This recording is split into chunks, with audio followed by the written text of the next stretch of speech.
Well, thank you for joining us this morning. Last night, on President Trump's orders, U.S. Central Command conducted a precision strike in the middle of the night against 3 nuclear facilities in Iran, Fordow, Natanz, and Esfahan, in order to destroy or severely degrade Iran's nuclear program. And as the chairman of the Joint Chiefs will demonstrate, it was an incredible and overwhelming success. The order we received from our commander-in-chief was focused, it was powerful, and it was clear. We devastated the Iranian nuclear program. But it's worth noting the operation did not target Iranian troops or the Iranian people.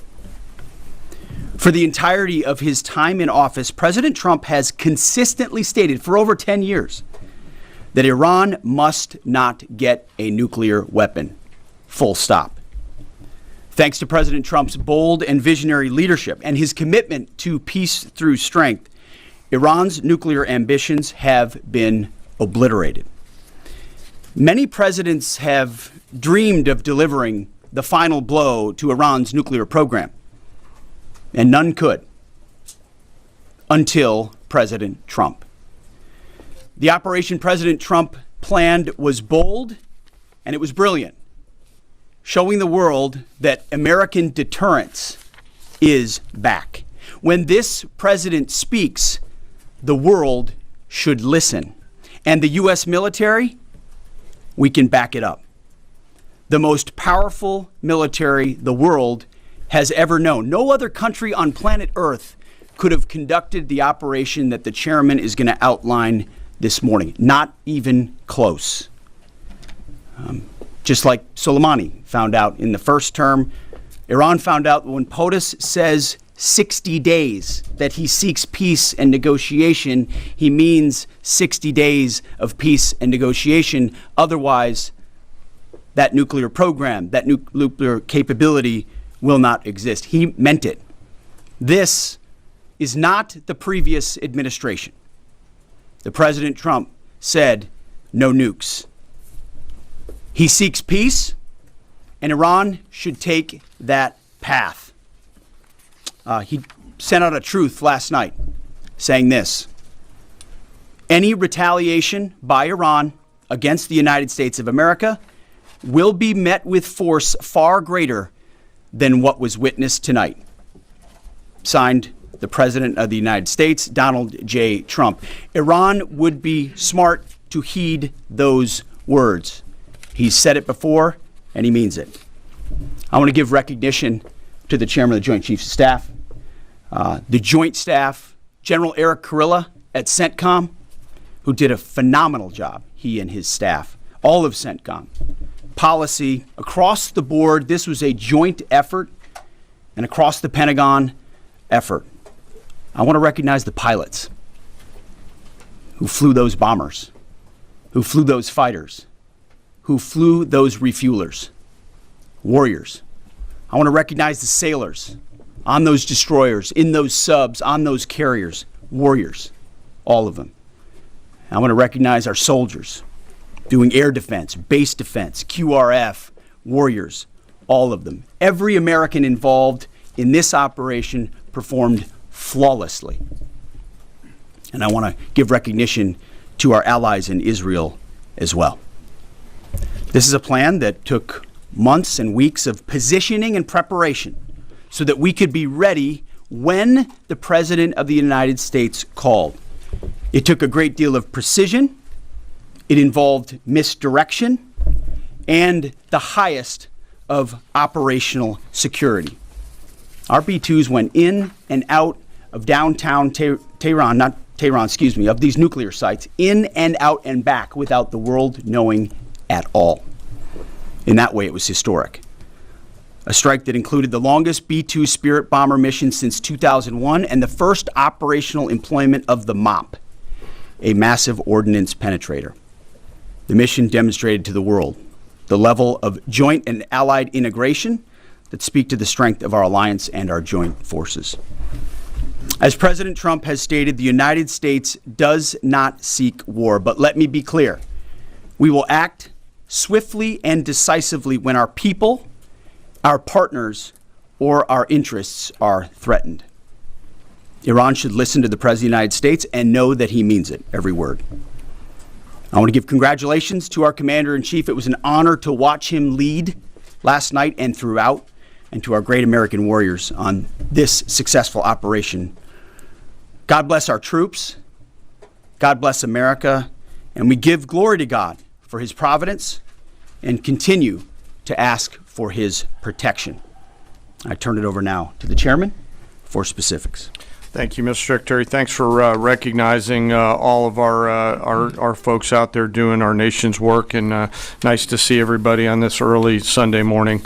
Last night, on the President's orders, U.S. Central Command, under the command of General Eric Kurilla, executed Operation Midnight Hammer, a deliberate and precise strike against 3 Iranian nuclear facilities.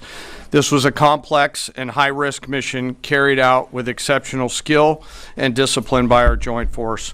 I want to thank every service member, planner, operator that made this mission possible.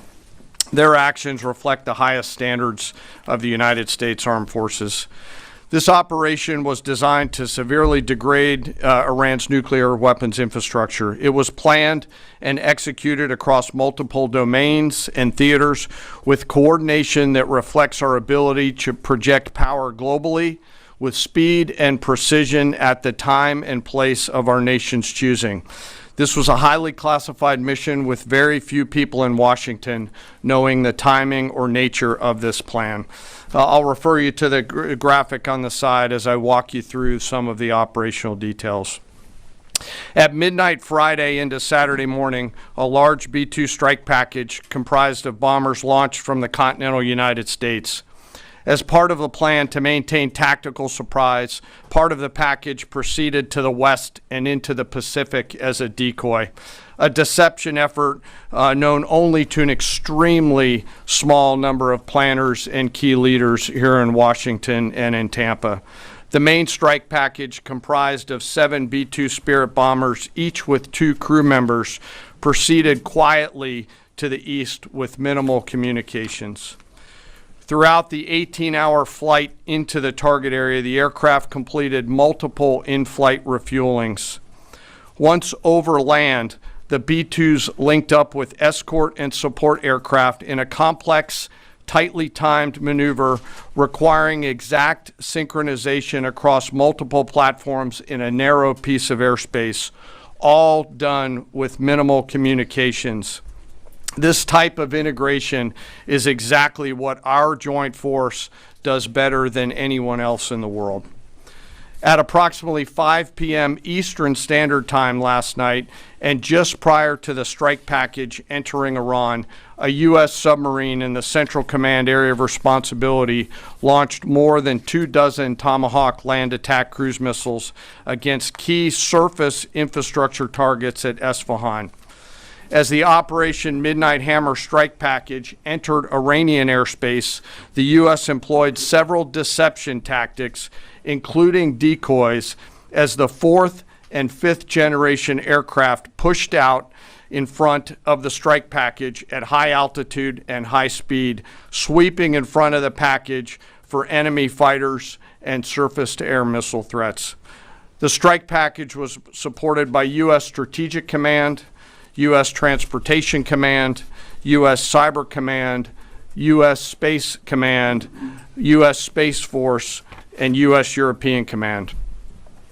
As the strike package approached Fordo and Natanz, the U.S. protection package employed high-speed suppression weapons to ensure safe passage of the strike package, with fighter assets employing preemptive suppressing fires against any potential Iranian surface-to-air threats. We are currently unaware of any shots fired at the U.S. strike package on the way in. At approximately 6:40 p.m. Eastern Standard Time, 2:10 a.m. Iran time, the lead B-2 dropped 2 GBU-57 massive ordnance penetrator weapons on the first of several aim points at Fordo. As the president stated last night, the remaining bombers then hit their targets as well, with a total of 14 MOPs dropped against 2 nuclear target areas. All 3 Iranian nuclear infrastructure targets were struck between 6:40 p.m. and 7:05 p.m. Eastern Time. Again, that's about 2:10 in the morning local time in Iran, with the Tomahawk missiles being the last to strike at Esfahan to ensure we retain the element of surprise throughout the operation. Following weapons release, the Midnight Hammer strike package exited Iranian airspace and the package began its return home. We are unaware of any shots fired at the package on the way out. Iran's fighters did not fly, and it appears that Iran's surface-to-air missile systems did not see us. Throughout the mission, we retained the element of surprise. In total, U.S. forces employed approximately 75 precision-guided weapons during this operation. This included, as the President stated last night, 14 30,000-pound GBU-57 massive ordnance penetrators, marking the first ever operational use of this weapon. I know that battle damage is of great interest. Final battle damage will take some time, but initial battle damage assessments indicate that all 3 sites sustained extremely severe damage and destruction. More than 125 U.S. aircraft participated in this mission, including B-2 stealth bombers, multiple flights of 4th and 5th generation fighters, dozens and dozens of air refueling tankers, a guided missile submarine, and a full array of intelligence, surveillance, and reconnaissance aircraft, as well as hundreds of maintenance and operational professionals. As the Secretary said, this was the largest B-2 operational strike in U.S. history and the second longest B-2 mission ever flown, exceeded only by those in the days following 9/11. Well prior to the strike, General Kurilla elevated force protection measures across the region, especially in Iraq, Syria, and the Gulf. Our forces remain on high alert and are fully postured to respond to any Iranian retaliation or proxy attacks, which would be an incredibly poor choice. We will defend ourselves. The safety of our service members and civilians remains our highest priority. This mission demonstrates the unmatched reach, coordination, and capability of the United States military. In just a matter of weeks, this went from strategic planning to global execution. This operation underscores the unmatched capabilities and global reach of the United States military. As the President clearly said last night, no other military in the world could have done this. I join the President and the Secretary in being incredibly proud of the air crews, naval forces, cyber operators, planners, and support teams, and commanders who made this mission possible. It is their skill, discipline, and teamwork that makes this operation possible. I am particularly proud of our discipline related to operational security, something that was of great concern to the President, the Secretary, General Kurilla, and me, and we will continue to focus on this. As we stand here this morning, many assets are still airborne, and we have hundreds deployed. I ask that we keep our warfighters on their way home and our deployed service member in our thoughts. Our joint force remains ready to defend the United States, our troops, and our interests in the region. Thank you very much. We will take a few questions, Phil. Me? Yeah. So, is regime change off the table, Mr. Secretary? And to the Chairman, you said the battle damage assessment is still ongoing, but do you believe that some nuclear capability in Iran remains? This mission was not and has not been about regime change. The President authorized a precision operation to neutralize the threats to our national interests posed by the Iranian nuclear program and the collective self-defense of our troops and our ally Israel. Thanks for your question. I think BDA is still pending, and it would be way too early for me to comment on what may or may not still be there. But thanks for the question. Green. No, behind you. Excuse me, Mr. Secretary, can you tell me, was there a particular moment when the president decided to pull the trigger on this operation where he said, now, rather than being, something in the holster, now we're going to pull the trigger on it? I would just say, having the opportunity to witness his leadership, he was fully committed to the peace process. Wanted a negotiated outcome, gave Iran every single opportunity, and unfortunately was met by stonewalling, which is why he gave them plenty of time to continue to come to the table and give up enrichment, give up the nuclear program. But there was I won't say the particular moment, there was certainly a moment in time where he realized that it had to be a certain action taken in order to minimize the threat to us and our troops. Yeah. General, you say that General Kurilla increased force protection in Iraq, Syria, and Gulf, and those areas. Were they given any advance warning the attacks were coming? And also, Mr. Secretary, when were congressional leaders notified? How long before the attacks took place? Sir, to your first question, the risk has clearly been rising over the last few weeks in the region. Based on that, and not a particular awareness of this operation, we've made smart decisions to minimize the risk to U.S. forces in the region. So they were given no advance warning? No, sir. In congressional? They were notified after the planes were safely out. Well, we complied with the notification requirements of the War Powers Act. After the attacks, they were notified? They were immediately thereafter. Yes. Thank you, Secretary. Two quick questions. Do you believe you completely destroyed Iranian nuclear program? And how about Iranian ballistic missiles? Your ally as Israel always saying that is biggest threat. And second question is very important. What will be your next step if Iran or militias under Iranian influence in the region attack U.S. interests or allies in the region? And you can chime in on this too, Mr. Chairman. The battle damage assessment is ongoing, but our initial assessment, as the chairman said, is that all of our precision munitions struck where we wanted them to strike and had the desired effect. Which means especially in Fordo, which was the primary target here, we believe we achieved destruction of capabilities there. Ultimately, wherever it may be, whether it's in Iraq or Syria or bases in the Gulf, as the president said, it would be as the chairman said, it would be a very bad idea for Iran or its proxies to attempt to attack American forces. Yes. Thank you, Mr. Secretary. Regarding retaliations, Iran and North Korea are cooperating on nuclear and missile development. Do you think there is a possibility that Iran, North Korea, and the other forces, such as China, will join forces to retaliate against the United States?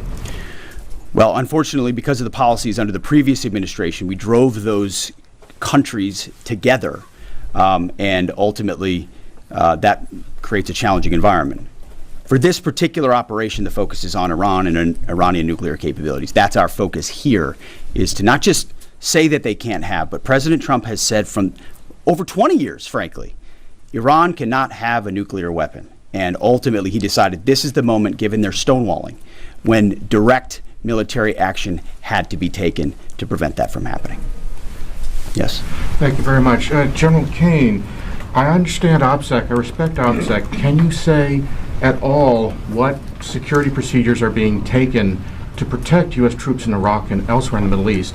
And Secretary Hegseth, as a global war on terrorism veteran, what do you say to veterans who may be concerned the U.S. is getting into another open-ended war in the Middle East over weapons of mass destruction?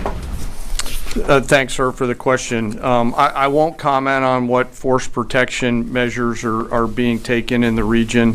What I will say is we're being proactive and not reactive, and being very thoughtful about ensuring that we do all that we can to protect our forces out there. And I would just say, as the president has directed and made clear, this is most certainly not open-ended. It doesn't mean it limits our ability to respond. We will respond if necessary. The most powerful military in the world is postured and prepared to defend our people. But what the president gave us, as I said, was a focused, powerful, and clear mission on the destruction of Iranian nuclear capabilities. Those were the targets. That's what was struck. That's what was overwhelming. That's what was overwhelming. That's what the Iranian regime needs to understand, as the president put out last night. He wants peace. There needs to be a negotiated settlement here. We ultimately demonstrated that Iran cannot have a nuclear capability. That is a very clear mission set on this operation. Yes, hold on. Yes, right there. Thank you, Mr. Secretary. Question for the Secretary and the Chairman. How was this strike coordinated with the Israelis on a strategic level, militarily, and on a tactical level? Was there any direct Israeli military participation in this operation? Well, I would say certainly Israel had an incredible military success, especially at the beginning and ongoing, in degrading Iranian capabilities, in degrading Iranian launchers, MRBMs. It's been incredible to watch what our ally Israel has been able to do. And there certainly have been conversations. I mean, General Kurilla at CENTCOM has worked closely in the defense of Israel for many years. And part of this operation was the defense of Israel and the ongoing defense of Israel. But as it pertains to this strike, this was U.S. operated and U.S. led. We took advantage of some of the preparatory work that's been done over the past week and a half in terms of axis of approach. I won't get into the particulars, but as the Secretary said, it was a U.S. strike. We made sure we were not in the same piece of airspace and sky. Aside from that, that was the extent of it. We'll take a couple more. Yeah, right there. Question to the Secretary first. Are you concerned whatsoever now about the reaction from U.S. allies given the strike, particularly those in the Gulf? And to the Chairman, if I may, I understand you don't want to speak to specific assets and force protection measures, but do you anticipate at least having to bring in any further assets from other theaters to aid in force protection over the coming days? We certainly understand the challenges of allies in the region. And we have been respectful and in working in collaboration with them as it pertains to basing and sensitivities there. Ultimately, they've got a lot of assets and people in those locations also where American troops are co-located. So that's a consideration of ours. We've been in close consultation with them, and we appreciate the support that we have got.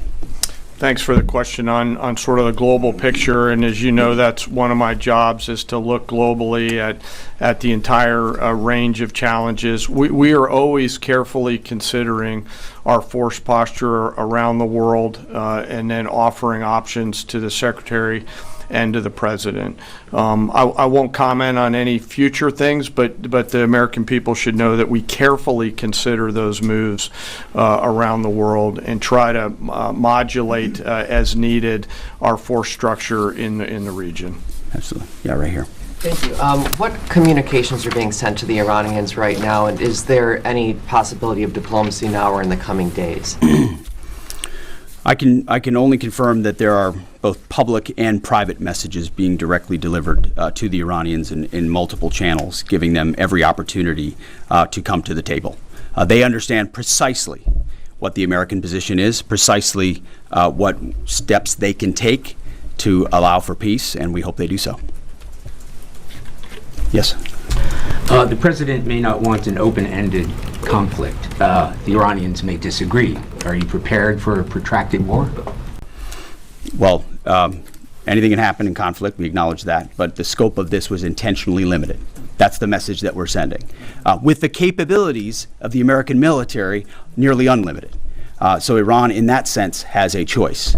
But we've made it very clear to them, this is nuclear sites, this is nuclear capabilities, this is the line that the president set, and we set that back. Now is the time to come forward for peace. But I think one of the takeaways from this as well is the unprecedented level of ongoing cooperation. I can't speak highly enough of the chairman and his staff and General Kurilla in CENTCOM, what they've done to look around the corner, to pre-position, to understand how an operation like this comes together.